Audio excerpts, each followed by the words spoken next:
Marié, père de famille, âgé d'une cinquantaine d'années. Voilà le profil du suspect qui aurait commis au moins une trentaine de viols et agressions sexuelles depuis près de 30 ans. Un homme bien connu dans son village, Pont-sur-Sambre dans le Nord. Il a été membre de plusieurs associations et président du club de football. Ce matin dans son quartier, ceux qui le connaissent sont stupéfaits. Derrière une porte, on ne sait pas qu'est-ce qui se passe. Hein. Ça fait un choc. Ça fait un choc parce qu'on a confiance à la personne. Il a été entraîneur de foot à mon fils. Donc on était vraiment confiants, on était bien.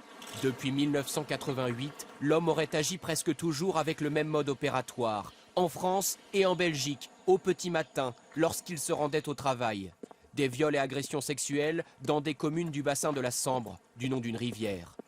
En 1997 déjà, les policiers avaient établi ce portrait robot.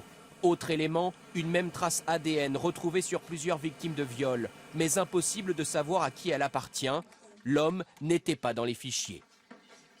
30 ans d'incertitude jusqu'au 5 février dernier. Ce jour-là, l'homme agresse une jeune femme à Erquelines, en Belgique.